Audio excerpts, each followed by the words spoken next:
I was born in an old but beautiful house at the edge of the city. It was not just a building, it was my father's dream, my mother's pride, and my childhood home. The house had wide windows, a small garden, and walls that carried the memories of laughter, tears, and long evenings. After my parents passed away, the house became my greatest responsibility and my strongest emotional support. I lived there alone, managing a small job at a private school and trying to keep life simple. That was when I met Adil.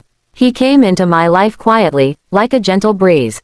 We met at a friend's gathering, and he seemed polite, well-spoken, and caring. He listened carefully when I talked and never interrupted. He asked about my work, my hobbies, and my dreams.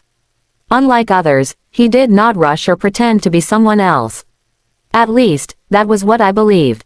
Over time, our meetings became frequent. He would call every evening, asking about my day.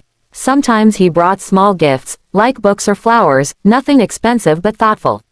He said he admired my independence and respected my values. Slowly, my heart opened to him. When I told him about my house, his eyes lit up with interest. He asked many questions: how old it was, who owned it, and whether it was fully in my name. I thought he was just curious. After all, the house was a big part of my life.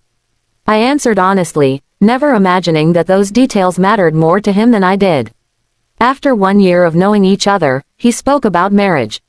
His words were soft and convincing. He said he wanted a peaceful life, a loving wife, and a stable home. He promised support, respect, and partnership. I was nervous but hopeful. Marriage is never easy, but I believed trust could make it strong.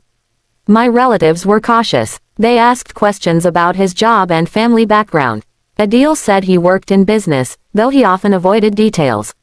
He claimed his income changed from month to month. I defended him, saying success takes time. Looking back, I realize how blind love can make a person. We got married in a simple ceremony. I moved into my own house with him, believing it would now be our home. At first, everything felt normal. He was kind, helped around the house, and spoke gently. Neighbors admired us, and relatives said I was lucky. But slowly, small changes appeared. He started talking more about the house than about us.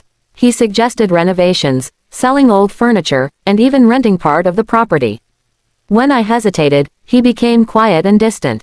He would say, "I am just thinking about our future," but his tone felt cold. He rarely asked about my feelings anymore. Conversations became practical, almost business-like. Love was replaced by planning, calculations, and arguments over ownership and expenses. If I disagreed, he accused me of not trusting